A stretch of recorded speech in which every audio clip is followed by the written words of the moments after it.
I wanted to be clear because was she silenced? Were people telling her not to talk? That's why I said that. I said it for clarification. I had said to them ahead of time, I'm going to try to cover everything. This interview took 3.5 hours. And as is always the case for me, I want it to be a win-win for you. You get a car, you get a car, you get a car.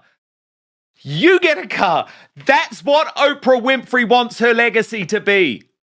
But guess what? It's not. It's not, Mrs. O. Because you were snookered by the biggest liars in history, and you're now trying to backtrack on those lies because you know that your reputation was shot the moment that you allowed Prince Harry and Meghan Markle to try and bring down the British royal family with a tissue of untruths. This is absolutely fascinating. Oprah hasn't spoken about this interview. She hasn't dined out on it because she knows how bad it is. Until she sat down for a watch-along fest, a reaction fest with Vanity Fair overnight. And of course, the you get a car was the thing she spoke about first, but then it came to Harry and Meghan, and her response is fascinating. First, she reveals the interview was postponed 3 times.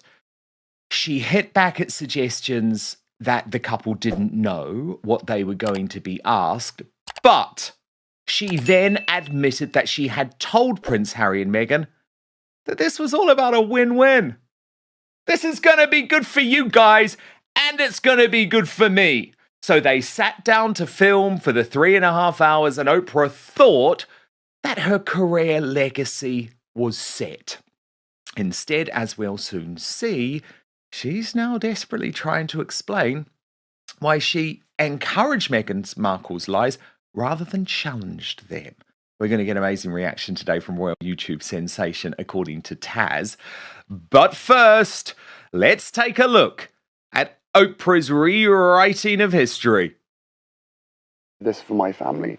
This is not a surprise to anybody. It's really sad that it's got to this point, but I've got to do something for my own mental health, for my wife's, and for Archie's as well, because I could see where this was headed. They didn't want him to be a prince or a princess, not knowing what the gender would be, which would be different from protocol, and that he wasn't going to receive security. What? It was really hard. Well, first of all, this is in Montecito. It's just right down the street from them. It's right down the street from me. This had been postponed probably 3 times because this was 2021. I was still in my crazy I can't leave the house period. So I didn't leave the house for 322 days. By the time we finally sat down, I think they were both ready. They didn't know, obviously, anything that I was going to ask them, but I had said to them ahead of time, I'm going to try to cover everything. This interview took 3.5 hours. And as is always the case for me, I want it to be a win-win for you. So I was just trying to carefully go through everything that had come up in the past. No, you weren't. No, you weren't. You were just admitting that you wanted it to be a win. You weren't talking about it being a win for the truth or a win for journalism or a win for the British royal family. You were talking about it being a win for Harry and Meghan and for you. And achieving that win meant not reporting and not asking about a whole load of real stories. For example, the way that Meghan Markle had bullied staff within the palace, something I had been reporting on. So as Hans said, Oprah is clarifying her interview with Meghan today. Isn't Meghan calling the royals racists? Need clarifying and asking questions? You stayed silent then. Couldn't you ask follow-ups to clarify the curiosity about the baby's skin color versus it being racist? Isn't that the critical clip to clarify? And Queen Genevieve added, not good enough. Public apology at the very least, and to do so when Prince Philip was dying was disgusting.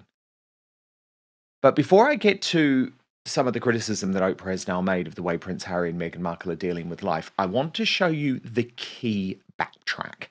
And this is in regards to, and you know it's what went viral, you know it's what went around the world. Were you silenced or silenced? And Oprah is now trying to make this quite extraordinary argument. And I mean, I say extraordinary in the sense that it's totally not believable that this action was designed to push Meghan Markle into whether she was actually telling the truth. Now, Oprah, love, you've done this job for a very long time. You don't do that.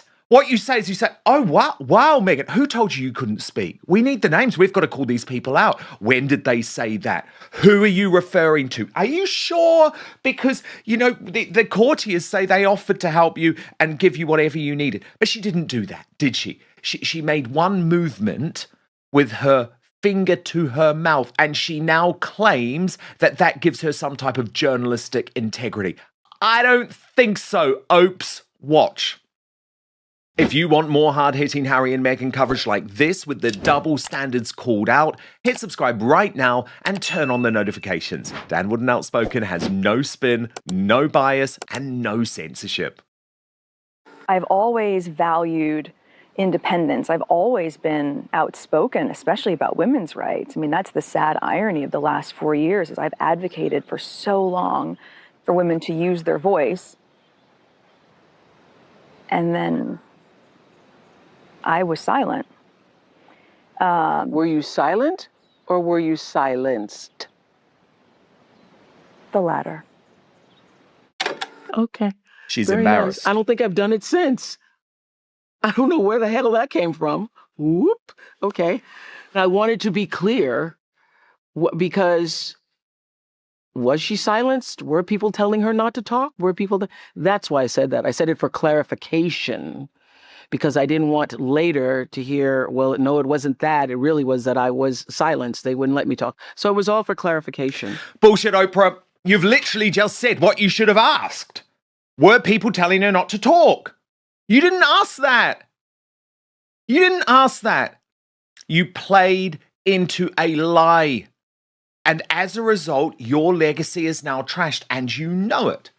Trash Panda asking, why do you think she's bringing this all up now? Stephanie Sidley replies, because Harry and Meghan are backpedaling on the racism claims. But the royal grift ain't happy. Maybe I should post the full unedited interview on X so we don't have a rewriting of history. Fuck you, Oprah. You knew what you were doing with this script. Assholes. And then comes the pushback against the way Prince Harry and Meghan Markle have lived their lives. Now, I want to set this up because when you first watch Oprah talking about this, you don't really know where she's going. But the point she is making, and you will see it come full circle, is that Harry and Meghan are fools when it comes to the way that they believe they deserve a particular type of privacy and a particular type of protection. Oprah is one of the most famous women in the world, and she understood that the privilege of that comes with a certain sacrifice too, but a sacrifice that a very rich and a very protected person can happily make. So as I say, this channel provides news reporting, commentary, criticism, and analysis based on publicly available information. All images, video clips, and other materials belong to their respective copyright owners and are used where appropriate for commentary. Oprah's doing this cleverly, she's doing it subtly, but mark my words, this is Oprah Winfrey saying that the way Harry and Meghan live their lives is a total fallacy. Watch. My father and my brother, they are trapped. They don't get to leave. And I have huge compassion for that. I used to live above the store at Marshall Fields. I lived above the store at Marshall Fields. So my apartment in Chicago was above the store. That was a big department store in Chicago. And on the way home, there would always be a display in the window of what was on sale. And there was the Clinique display of, like, you got a whole free Clinique kit of cleanser, night cream, eyeliner, lipstick, the whole thing in a little green bag, okay? And I remember saying to myself, oh, I'm going to go get that free Clinique bag. And because I went to work at 5:30 in the morning and did get home to 10 o'clock at night, I only had Saturdays to do it. And one day I go out on a Saturday that week to get the free Clinique bag. Marshall Fields, I'm going to go downstairs, take the elevator, go through the turnstile door, and go in, get that free Clinique thing, and go home. And every single step I made, somebody would stop me. And I'm like, they're going to be out of those Clinique bags. And I never got there. Because every time I went to turn this corner to go to this, there's a Clinique counter. I'm already at Revlon. It's right over there. I would get stopped by somebody else. And I ended up turning around and going back home. And I thought, well, how foolish of me to think I could go to Marshall Fields on a Saturday and not get stopped. And so that's the way I started approaching it. Like, if you don't want to be bothered, stay home. If you want to keep your privacy, then don't go out. If you want to go to a restaurant and you want to have, you're having out to dinner with Stedman and Stedman was like, why people are coming up all the time, then let's stay home and eat. And so that has been my approach. Very different, though, I think, than being royalty or being even a movie star. Wow. We knew it was going to come. There is a reason Oprah Winfrey has not spoken about this interview in years. But royal YouTube sensation, according to Taz, to me, this feels like a moment because this interview was historic. Like it or not, it changed the course of royal history. It changed the course of Prince Harry and Meghan Markle's lives. And those of us who knew at the time, like you did, that what Oprah Winfrey was actually allowing was propaganda to be broadcast around the world, lies to be broadcast around the world in an attempt to bring down the British royal family. At the time, we called her out. But she was surrounded, Tash, by so much noise and so much wokery and so many people patting her on the back and saying, oh, well done, you've just changed the royal family forever. What she didn't realize is that she hadn't done her job. But I think, Tash, as Prince Harry and Meghan Markle have been exposed on such a grand scale over such a lengthy period now, Oprah has had to backtrack. And I appreciate that it was subtle, but I think she's embarrassed. I think she's deeply, deeply embarrassed, and she wants to change the legacy of this interview. Too late. Her journalistic integrity was absolutely shot to shit. It's the best way I can explain it. It was shocking. Even that bit, were you silent or were you silenced? For Meghan to say the latter, who silenced you? How did they silence you? Are you saying the royal family got an NDA? Did they threaten you? How could they stop you speaking? Because I tell you what, you didn't stop speaking the entire time you were in the royal family. So how is it they now managed to silence you? And the fact that she's trying to say that I was trying to make sure that there was clarification. There was no clarification. No. You didn't clarify anything. You just literally went along with her going, the latter. Moving on to the next subject. Well, how was she silenced? It's honestly, it's laughable. But when you think how long ago this is, it's best part 10 years. Let's be realistic here. And it's come at a time when Harry and Meghan are trying to gaslight the world that they want to come back. Harry wants to make up with his family. This is just all, for me, I'm just seeing this as one big attempt to gaslight the public so we forget everything they did. The only reason being they know that they will never be allowed to become working royals again, but they need to increase their royal relevancy. They need to increase their market value. So that means they have to get close to the royal family before they can create the next money spinner, the drama, more content, another book, whatever. But for Oprah, I mean, she's always been on the sidelines helping Meghan, boosting Meghan. Some of the appearances we've seen with Meghan, the guests she had on her show for Netflix, Oprah has done the bare minimum, but she's still very much involved with trying to promote this couple. But I will say the bit where she turns around and says, if you want your privacy, here's a novel idea. Why don't you actually just stay indoors and not call the paps? That's pretty much what she was addressing there, but that was more directed at what Harry said, funnily enough. I mean, for all we know with this couple, Meghan's probably already sized up Oprah for a divorce interview, and that's why she hasn't said anything against Meghan, but she's implying, well, yeah, Harry, you can keep moaning about it, but blah.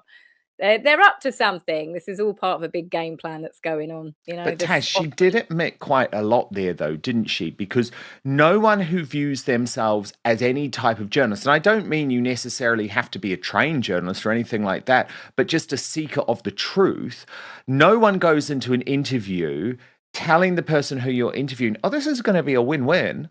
Don't worry. This is a win-win.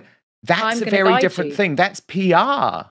So she's admitted that she wasn't doing any type of journalistic investigation. She was doing PR. Guide you. Yeah. That's exactly what she's saying there. It's going to be a win-win. Don't you worry. You just say the stuff and I'll help lead you. That's why she didn't ask any of the questions. She knew exactly what she was doing in that. Oprah is not a stupid woman. It was designed to be that way. That's why she didn't push back on any of the questions. That's why when they said there was a member of the royal family that was racist, and they turned around and said, oh, we're not going to say who it is, because they knew that put a blanket accusation over every member of the royal family. Oprah should have said, is it one person? Is it a group of people? How many people were in the room? You don't have to tell me names, but at least we can do a little bit here of perhaps, what was that game? Guess Who when you were a kid? Slap down a few of the people that it wasn't. But she didn't. She helped Harry and Meghan by not asking any of the questions, by not doing any pushback. She helped do that propaganda. And for her saying it was going to be a win-win, because she was helping them.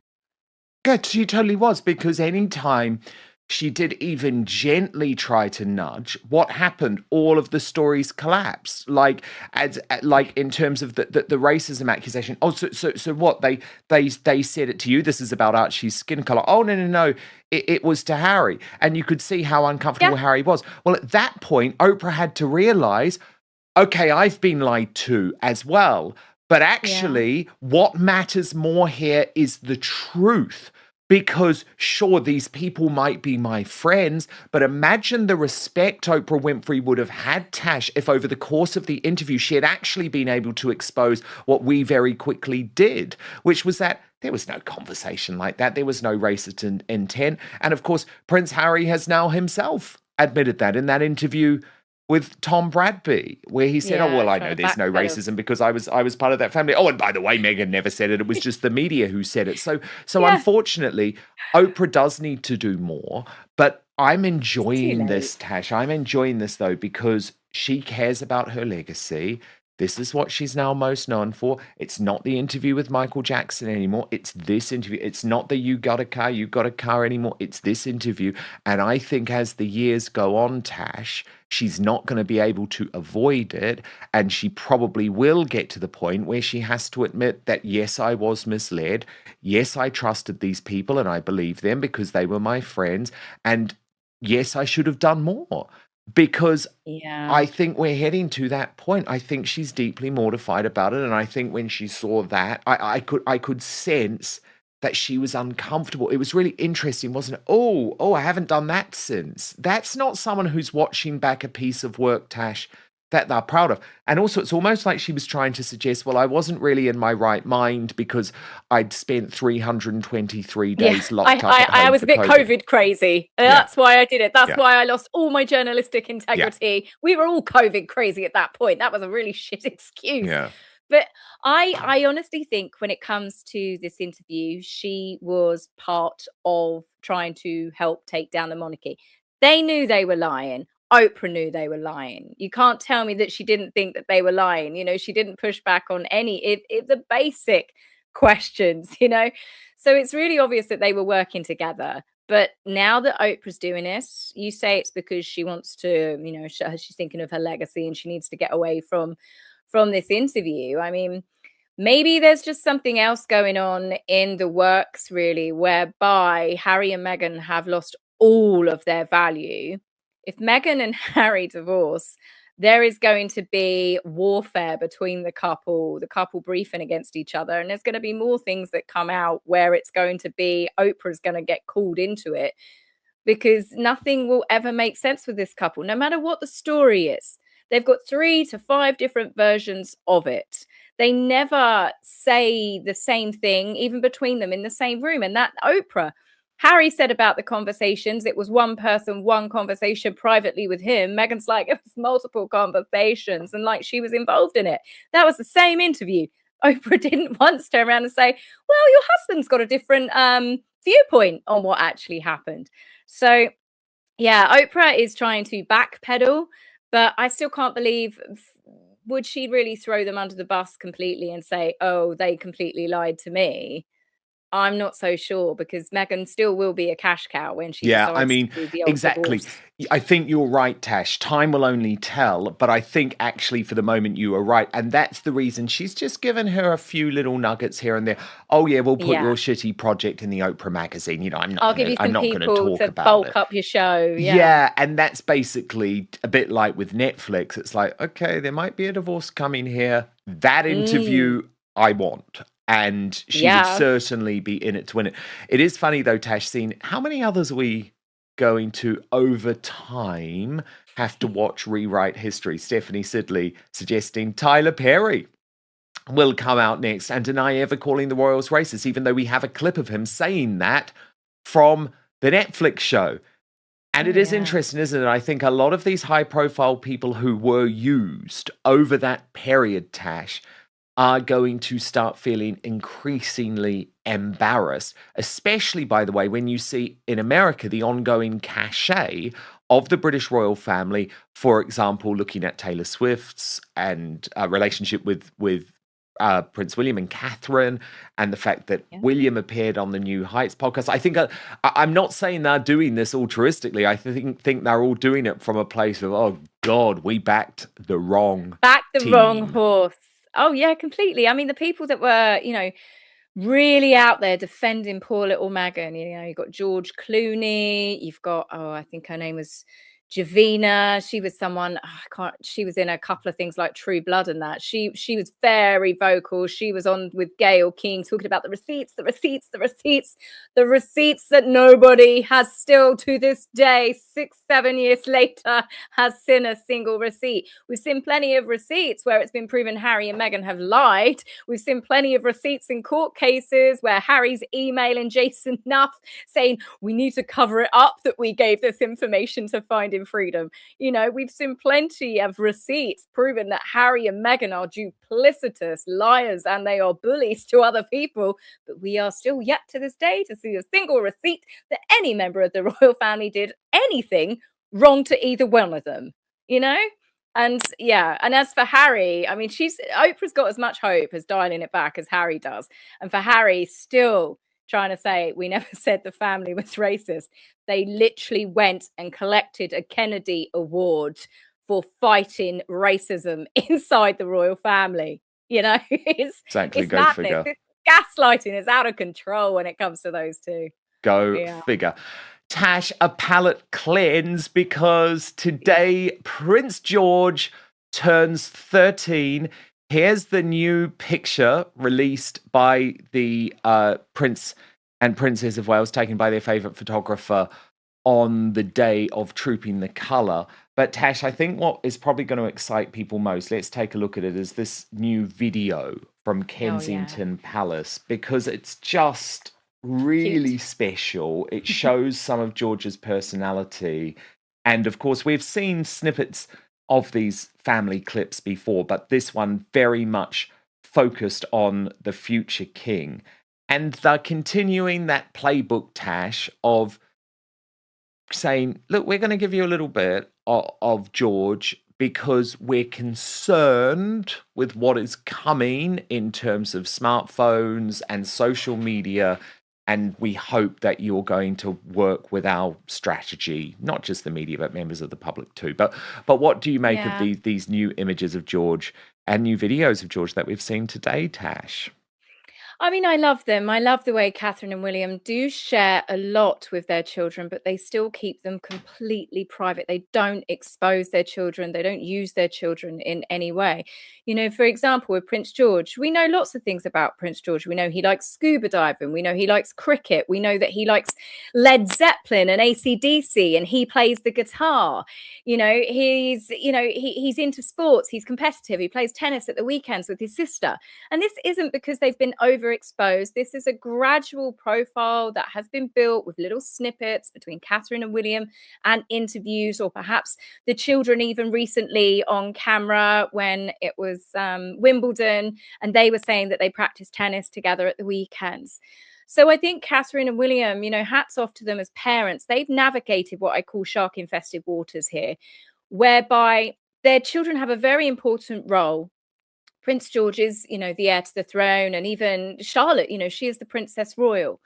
And Prince Louis, he's got that little bit more freedom, and he might still choose to go down the path of being a royal. And he might also then decide, because he doesn't have to, that he might have, a different role carved out for him that he will do himself. But these are all personality things that we've learned about the children without the children being exposed personally. We've learnt tiny little details about them, and it helps the public to have affection for them. And without the public support for the monarchy, we won't have a monarchy. But as it stands, despite the polls that some of these newspapers are obsessed with running week on week on week, they are still more popular than they are unpopular. And I do think, and I hate to admit this, but I do think when Catherine and William come to the throne, I think they will be even more popular. I think there is still a lot of dislike towards Charles and Camilla. I think there always will be with some people, but I think that the royal family is moving forward in the right direction. And I think that the way that they've managed to